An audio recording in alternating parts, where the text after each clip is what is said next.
It's the end of the year, and it's my favorite time of the year because for those of my friends that are brave enough to share, I'm gonna go through their 2025 financial recaps. I'm talking income, taxes, spending, and saving. Start to finish, their entire 2025.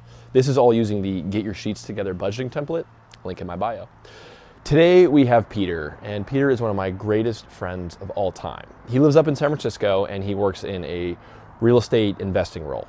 His base salary for this year was $130,000, and he got a $25,000 bonus on top, bringing his total gross income to $155,000 or $13,000 per month. After Social Security, federal, state, and local taxes, Peter has $105,000 left to spend.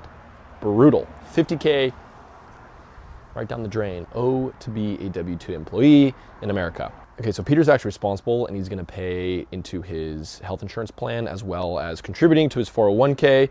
So that actually is gonna leave Peter with $99,000 left to spend and save. Immediately, $32,000 is gonna disappear from that because he has to pay rent in San Francisco. He's an apartment for $2,400. And his other living expenses total to that $32,000. This is actually 21% of his income, which is much better than the national average of 30% of your gross income. So Peter's doing well. Now, Peter has a Tesla and it's paid off, and this is his main form of transportation in the city. So all in all, he pays $31.75 in car expenses, which is 2% of his total income.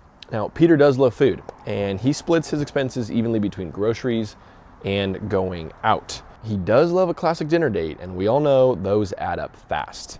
So in total, food and alcohol, he spends around $11,500 or 7.5% of his total income. His various monthly subscriptions total out to $32.52. For travel, he typically does stay local, but he did go to Ibiza and Tahoe this year for a total travel expense of $7,500. One thing about Peter is he's very generous in giving to friends, family, and the church. He gifted cash and toys in the amount of $5,500 in 2025.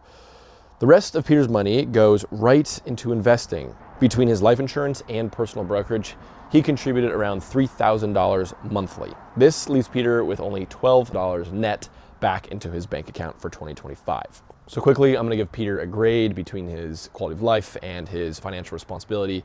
Peter thinks he's an 8 happiness. I'm gonna agree with that. He's a really happy, outstanding, outgoing guy. And I'm gonna give him a 9 on his financial responsibility. He saves almost $45,000 between all of his investments, but he is in his mid-20s and maybe he should be having a little bit more fun spending his money. But I do always encourage saving, so Peter's doing a damn good job. For those of you brave enough, send in your budget and I'll give you a rating.